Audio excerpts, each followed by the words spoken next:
Muy buenas a todos, soy Oliver y hoy quería hablaros sobre la existencia de Dios. El usuario Dallas está haciendo una serie de vídeos probando la inexistencia de Dios. En primer lugar, felicitar a Dallas porque creo que es un tema bastante importante y que no se habla lo suficiente de ello, ¿no? No se debate sobre si existe o no Dios. Para mí es una de las cuestiones principales en la vida, ¿no?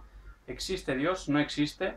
Yo creo que es un tema bastante trascendental y que tiene bastantes implicaciones en la vida de cada uno, si Dios existe, tanto como si no existe. En este caso yo me voy a posicionar defendiendo la premisa de que Dios sí que existe, una posición no muy popular hoy en día, la verdad. Y además lo voy a hacer con argumentos sólidos, argumentos filosóficos y científicos que, por lo que yo he visto, todavía no han sido probados como erróneos. En primer lugar, Dallas dice en el vídeo que no se puede probar la inexistencia de algo inexistente. Pues bien, esto es erróneo. En primer lugar, porque los términos contradictorios como un soltero casado o un círculo redondo, ya podemos probar la inexistencia de algo inexistente. Con este argumento, muchos ateos intentan evadir o escaparse de la responsabilidad que tienen de probar que Dios no existe, diciendo precisamente eso, no se puede probar la inexistencia de algo inexistente, por lo tanto, no podemos probar la inexistencia de Dios porque no existe. Pues estás asumiendo ya de primeras que Dios no existe, sin dar ningún argumento para ello. Y segundo, como hemos visto en los ejemplos de un soltero casado o un círculo cuadrado, sí que se puede probar la inexistencia de algo inexistente. En su vídeo más reciente, Dallas da la primera prueba de que Dios no existe. No es realmente un argumento, porque si habéis visto debates, por ejemplo en YouTube, que hay bastantes, por ejemplo de William Lane Craig contra Christopher Hitchens o Sam Harris o Richard Dawkins, ningún ateo utiliza este argumento porque, no sé, se reirían de ellos, ¿no? Básicamente porque no es ningún argumento. Sea como fuere, Dallas nos da su primera prueba, que es Dios no contesta a las oraciones que nosotros le hacemos o a nuestras peticiones, por lo tanto, Dios no existe. En primer lugar, Dios no tiene por qué contestar a todo a lo que le pides. Más que nada porque cuenta la actitud y las creencias que tú tienes al estar orando. Recordemos que orar y rezar es como una especie de comunicación con Dios, ¿no? Con su espíritu. Si tú no crees en Dios, en primer lugar, no sé muy bien cómo vas a orar o comunicarte con Él. Además, en Santiago 4.3, en la Biblia, nos dice, pedís y no recibís porque pedís mal. En Juan 8.47, el que es de Dios escucha las palabras de Dios, por eso no escucháis vosotros, porque no sois de Dios. En definitiva, uno no puede simplemente pedir a Dios sin ni siquiera creer en Él, ni haber leído la Biblia, ni nada de esto, y pedirle cosas y luego decir, pues como no las ha hecho, no existe. Es un argumento bastante ridículo. En primer lugar, Dios no tiene la obligación de contestar a nadie.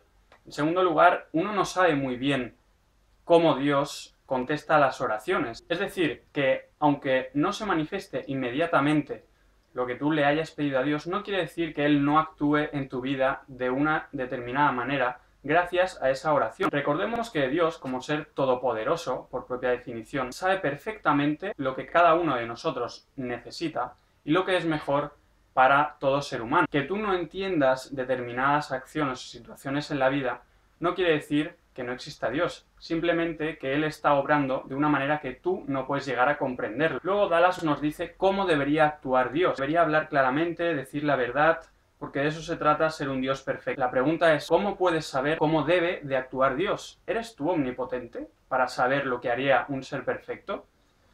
Son meras especulaciones lo que estás insinuando, lo que estás proponiendo, no es ningún argumento de ninguna manera. El argumento que estás proponiendo realmente es, como Dios no actúa de X manera, que es como yo actuaría si fuera Dios, Dios no existe. Obviamente es una falacia filosófica, no es ningún argumento sólido. Vemos, por tanto, que los dos argumentos que propone Dallas tienen errores en el razonamiento.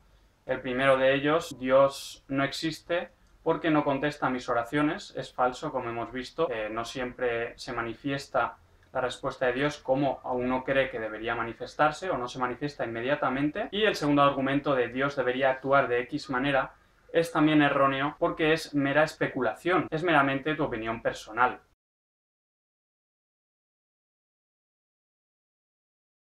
Vamos a ver ahora argumentos a favor de la existencia de Dios. Seguro que alguna vez os habéis preguntado por qué existe algo en vez de nada.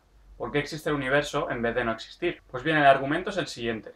Todo lo que existe tiene una explicación de su existencia, ya sea por la propia necesidad de su existencia o por una causa exterior. El universo existe. Si el universo tiene una explicación de su existencia, esa explicación tiene que ser trascendente, personal y externa.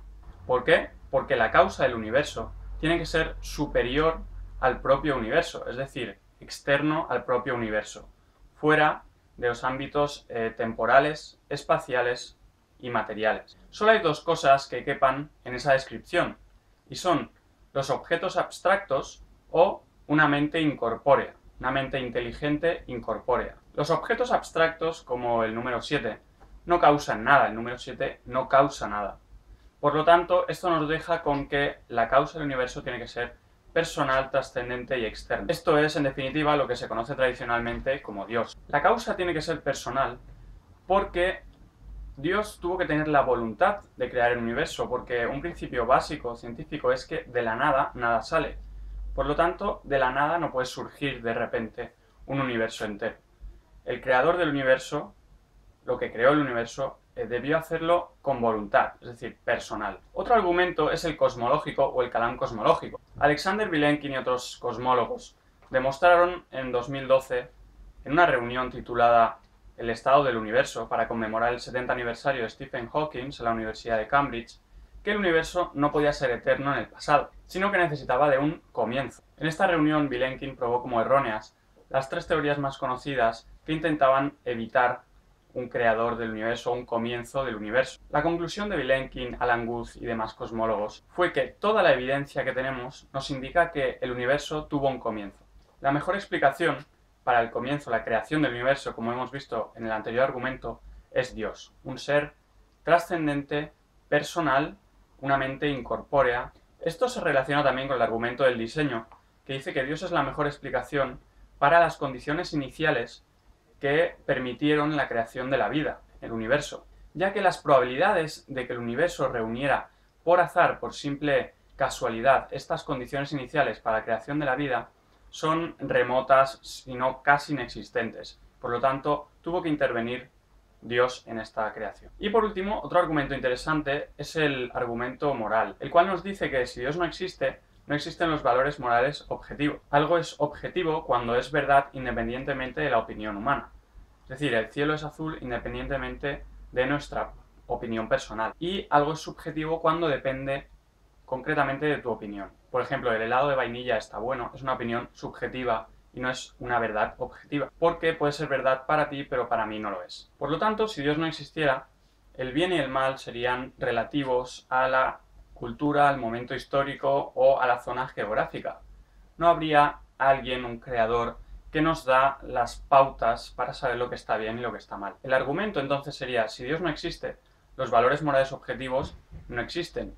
Como los valores morales objetivos existen, como todos podemos experimentar, que el bien y el mal es común entre todos los seres humanos, Dios existe. Y hasta aquí los mejores argumentos, en mi opinión, sobre la existencia de Dios. Conviene tener presente también que la Biblia nos dice que Dios ha dado suficientes razones a cada uno de nosotros para que creamos en Él, simplemente observando el mundo que tenemos alrededor. Por lo tanto, Dios ha hecho clara su existencia para alguien con una mente abierta y dispuesta a creer en las evidencias que tenemos delante. Es por eso, por ejemplo, que hoy en día no realiza milagros. Muchos ateos dicen, si hace 2000 años fue necesario la realización de estos milagros para que creyeran en Jesús, ¿por qué no lo hace ahora? Bueno, Dios sabe perfectamente que cada uno de nosotros es capaz hoy en día de creer en Él con las evidencias que tenemos, y esto es serie de argumentos, por ejemplo, que os he dado ahora.